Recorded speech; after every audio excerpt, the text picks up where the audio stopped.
Hello. मेरा नाम है सागर और आपका फिर एक बार स्वागत है सागर ऑन व्हील्स में। मुझे उम्मीद है कि आपने पिछले 6 पार्ट देख ही लिए होंगे और ये सारे पार्ट देख के आपको जानकारी मिली होगी, उस पर से आप अगली बार टायर खरीदते समय आपके मोटरसाइकिल के लिए बेहतर डिसीजन कर पाएंगे।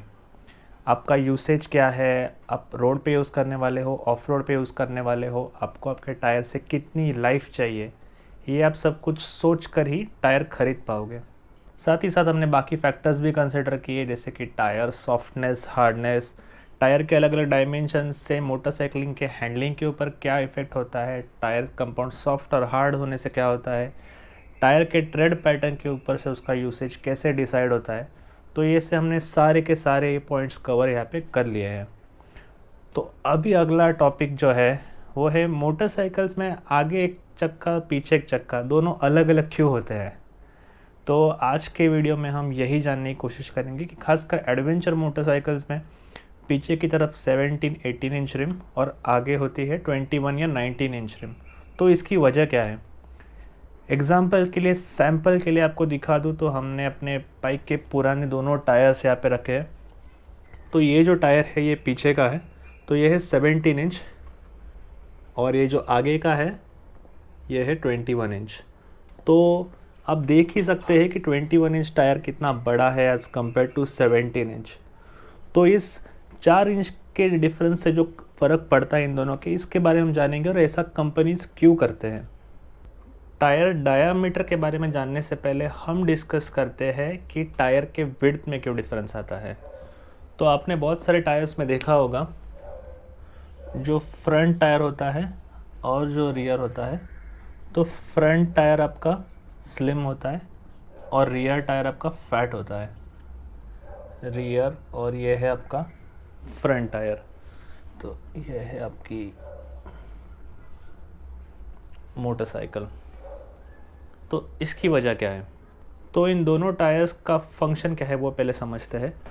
दोनों टायर्स मोटरसाइकिल के वेट को सपोर्ट करते हैं। फ्रंट टायर ब्रेकिंग का लोड काफ़ी ज़्यादा सपोर्ट करता है, रियर भी करता है लेकिन थोड़ा कम।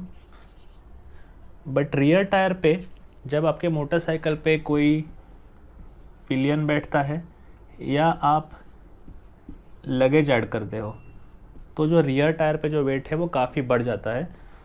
तो स्टैटिक लेवल पे रियर टायर और फ्रंट टायर में काफ़ी हद तक सिमिलर वेट डिस्ट्रीब्यूशन होता है, 40-60 से 50-50 के अराउंड यही कैटेगरी में होता है। बट जब राइडर बैठता है, पिलियन बैठता है, तब रियर टायर की तरफ लोड डिस्ट्रीब्यूशन थोड़ा सा हिल जाता है। और इसी के साथ सबसे मेन फैक्टर है पावर डिलीवरी। तो आप देख ही सकते हैं कि रियर टायर के ऊपर कितना ज़्यादा प्रेशर होता है, कितने सारे टास्क उसको करने पड़ते हैं। हमारी मोटरसाइकिल की जो चेन होती है वो पावर डिलीवरी देती है पीछे के चक्के को। या स्कूटर्स की बात कर ले तो दोनों केसेस में पावर डिलीवरी होती है पीछे के चक्के से। तो जो आपके व्हीकल की जो इंजन पावर जनरेट कर रहा है वो आपको आगे प्रोपेल करता है। तो इतने सारे फंक्शंस आपके रियर व्हील के ऊपर है। तो जब इतने सारे फंक्शंस कोई एक पार्ट के ऊपर है तो उसका वेयर एंड टेयर फास्ट होगा।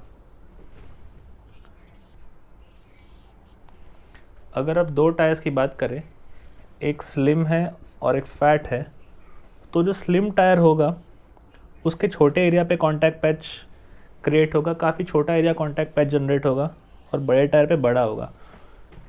तो क्या होता है, इसका जो वेयर होने के लिए जो घिसता है टायर, वो होने के लिए एरिया ज़्यादा है, तो टायर स्लोली वेयर आउट होगा। जबकि स्लिम टायर में वेयर एंड टेयर फास्ट होता है, तो वो जल्दी वेयर आउट हो जाएगा। यानी कि अगर आपका पीछे का टायर स्लिम दिया गया तो वो ऑलरेडी पतला है, उसके ऊपर से उसके ऊपर स्ट्रेस ज़्यादा है, तो वो बहुत जल्दी वेयर आउट हो जाएगा। इसके लिए मेनली पीछे का टायर फैट दिया होता है। हमने पिछले वीडियो में डिस्कस किया कि कैसे एक स्लिम टायर एक मोटे टायर के कंपैरिजन में कम डिस्प्लेसमेंट में अपनी पकड़ बनाए रखता है।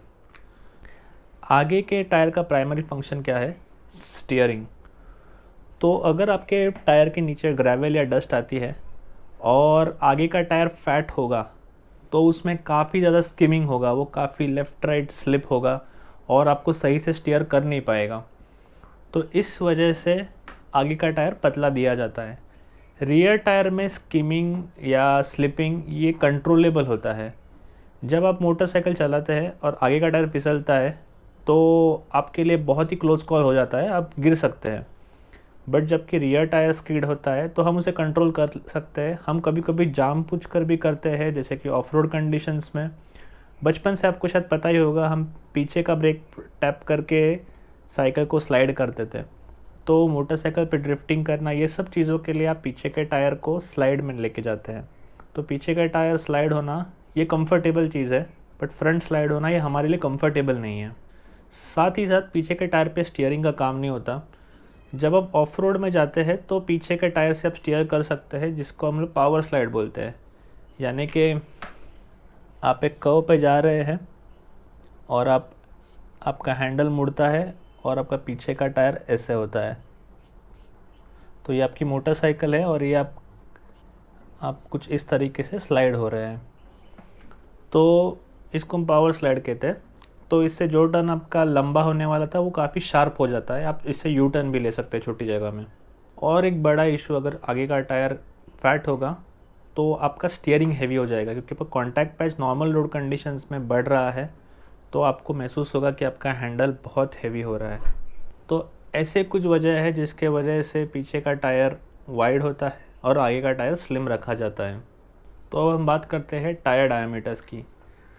पिछले वीडियो में हमने डिस्कस किया ही था कि कैसे एक बड़ा चक्का कोई ऑब्स्टेकल आने पे उसका जो स्ट्राइक एंगल होता है वो कम होता है, इसके लिए वो ज़्यादा ज़ोर से रिबाउंड नहीं होता, जबकि एक छोटा व्हील ज़ोर से रिबाउंड होता है। साथ ही साथ जो पॉट होल्स होते हैं, छोटे मोटे खड्डे होते हैं, उसमें एक छोटा व्हील ज़्यादा गहराई में अंदर जाता है, जबकि एक बड़ा व्हील ज़्यादा अंदर जाता नहीं है। तो ये एक वजह है कि टायर्स के डायमीटर बड़े दिए जाते हैं। बट ये डायमीटर स्पेसिफिकली फ्रंट व्हील के लिए ही क्यों बड़े दिए जाते हैं? जब भी आप कोई ऑब्स्टेकल को हिट करते हैं तो सबसे पहले हिट होता है वो होता है आपका front wheel. Front wheel hit होने के बाद आपका रियर व्हील हिट होता है, लेकिन वो उस इंटेंसिटी से हिट नहीं होता जितना कस के फ्रंट व्हील हिट होता है। ये हुआ पहला रीज़न। पीछे के मोटरसाइकिल के स्पेस में एक 21 इंच रिम एकोमोडेट करना बहुत मुश्किल है, क्योंकि मोटरसाइकिल के पीछे उतनी स्पेस नहीं होती। और हम लोग यूजुअली जब जंप्स या इसमें लैंड करते हैं तो पीछे के एरिया में ट्रैवल बहुत ज़्यादा होता है, आपकी बाइक पीछे से काफ़ी बम्प होती है। अगर वहाँ पे व्हील बड़ा हुआ तो आप ये क्लियरेंस दे नहीं पाएंगे कोई बम्प या शॉक एब्जॉर्बर के लिए, आपका काम करने के लिए। तीसरी बात, गायरोस्कोपिक फोर्सेस के बारे में हमने पिछली बार बात किया था कि रोटेटिंग मास होता है, वो उसकी टेंडेंसी होती है कि बस उसको सीधा रहना है। तो पीछे के व्हील के लिए ये काउंटर प्रोडक्टिव होता है। अगर मोटरसाइकिल के दोनों भी चक्के 21 इंच हुए तो बाइक बहुत ज़्यादा ही स्टेबल हो जाएगी और वो मुड़ने के लिए तैयार नहीं होगी। तो ये भी एक वजह है। जो गायरोस्कोपिक फोर्सेस के बारे में बात की हमने, वैसे ही फ्रंट व्हील की टेंडेंसी होती है ट्रैकिंग की। जब आप डायामीटर बड़ा यूज़ करते हैं तो एक कॉन्टैक्ट पैच ऐसे एक मोटरसाइकिल का 21 इंच में खासकर थोड़ा लंबा बनता है। तो इसके वजह से क्या होता है, जब आप ऑफ रोड सेक्शंस में जाते हैं तो आप जब भी कोई ऑब्स्टेकल को हिट करते हैं तो आपका रियर बाउंस ऑफ होता है, लेकिन जो आपका फ्रंट रहता है वो कॉन्स्टेंटली उसी डायरेक्शन में रहने की कोशिश करता है। पहली चीज़, गायरोस्कोपिक फोर्सेस की वजह से तो ये हो ही रहा है। साथ ही साथ 21 इंच का जो व्हील का कॉन्टैक्ट पैच है, इसके वजह से उसमें ट्रैकिंग बोलते हैं, ट्रैकिंग बहुत बेहतरीन करता है। तो चाहे पीछे कुछ भी हो जाए, स्लाइडिंग हो जाए, कुछ भी हो जाए, और ये कैरेक्टरिस्टिक ऑफ रोड के लिए बहुत ज़रूरी है। तो ये सारी वजहों से फ्रंट टायर का डायमीटर हमेशा बड़ा होता है as compare to rear diameter, खासकर एडवेंचर मोटरसाइकिल्स में जिनका function on road and off road दोनों ही करना है। ऑफ रोड के काफ़ी सारे मोटरसाइकिल कैटेगरीज में 21 फ्रंट होता है और पीछे का होता है 18 इंच और 17 इंच। प्रोडक्शन मोटरसाइकिल्स की बात करें तो एक्सपल्स में 18 इंच रियर आता है, royal Enfield, Himalayan, SD adventure इनमें 17 रियर आता है। कुछ मोटरसाइकिल जैसे कि पिछली बार मैंने बताया, दोनों 17 और 21 इंच के बीच का कॉम्प्रोमाइज़ रहता है। तो वो मोटरसाइकिल्स जो थोड़ी सी रोड बायस्ड होती है वो लेते हैं 19 इंच रिम, जैसे कि सुजुकी वीस्टॉर्म और KTM adventure category motorcycles. Normal motorcycles में 17 इंच रिम या 18 इंच रिम क्यों होता है और 21 या 19 क्यों नहीं होता? तो उसकी वजह यह है कि ये मोटरसाइकिल्स जो 21 इंच पे चल रही है वो टर्न करने के लिए थोड़ी नॉर्मल स्पीड्स पे मुश्किल होती है, जैसे कि सिटी स्पीड्स या सिटी में मनूवरिंग करना। इसके लिए मोटरसाइकिल थोड़ी बड़ी महसूस होती है क्योंकि आगे का चक्का बहुत बड़ा होता है। तो नॉर्मल कम्यूटर्स के लिए तो इस चीज़ की कोई ज़रूरत नहीं है। इसी वजह से 17 या 18 ये कैटेगरी के मोटरसाइकिल्स मोस्टली मार्केट में बन जाते हैं। आज के वीडियो में हमने जाना कि आगे का डायमीटर टायर का ज़्यादा क्यों होता है, पीछे कम क्यों होता है, टायर आगे का स्लिम क्यों होता है, पीछे का कंपैरेटिवली फैट क्यों होता है। तो इसी के साथ हमारा टायर का सेक्शन पूरा हुआ।